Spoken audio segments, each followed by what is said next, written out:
Let's talk a little bit about planning, and specifically we're going to talk about the WBS. We'll talk more about some other elements of planning after this, but first we'll start with this one. WBS, it's a work breakdown structure.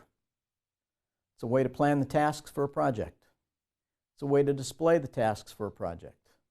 It's a way to communicate the project complexity. What is a WBS? A deliverable-oriented grouping of project elements. Each ascending level represents an increasingly detailed definition of project work.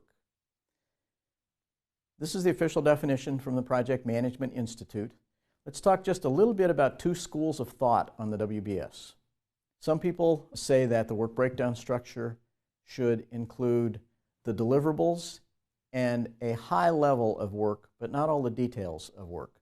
The detailed tasks of the project, according to the Project Management Institute, would be listed either in a thing called a WBS dictionary and or a separate task list. So the tasks would not be on the WBS. Another school of thought, the detailed tasks are on the WBS. Starts with the deliverables, goes all the way down through descending layers and levels of detail until we get to a very fine level of detail called a task, a detailed project task. Why are you going to do a WBS? Well, you just have to. There's just no way around it. It's the foundation for most of the rest of the project plan. Provides a detailed illustration of the project. By the time you're done with this thing, you'll have a way to define your human resource costs. And it provides assignments for people. So this is going to be the foundation for costing, for resources. It's going to be the foundation for our schedule. It could also add a number of elements to our communication plan. This piece is going to be the foundation for a number of other elements in the project plan. We're going to have deliverables and tasks on our WBS. The way the PMI lays out the common terms that are used, we have deliverables at the high level, we work down to work packages, we break the work packages into project activities, and we break the project activities into detailed tasks. When we move into a schedule, we are going to put the detailed tasks on the project schedule.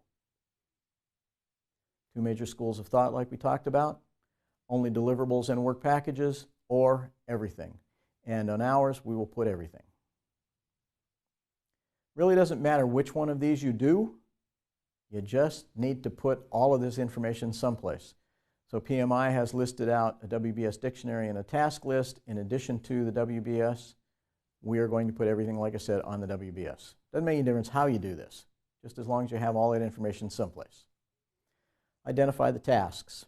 First, we're going to define the deliverables. Second, we'll identify the tasks. Deliverables have come from the initiating phase, and then in the beginning of the planning phase to make sure that we're clear about the deliverables. Now we're going to figure out how we're going to make all this stuff happen. Deliverable, unique, verifiable product or result. Project activity, component of work. WBS will outline all three ways that we've talked about scope before.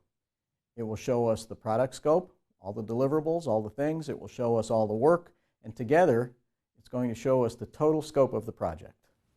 In the early development of the WBS, it started to look like this, and in this slide you'll notice that the top level is called program.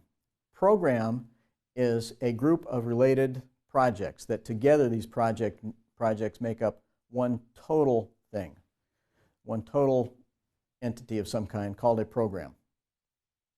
Most of us are going to be starting at the project level. We're project managers rather than program managers who are managing a whole lot of interrelated projects and project managers.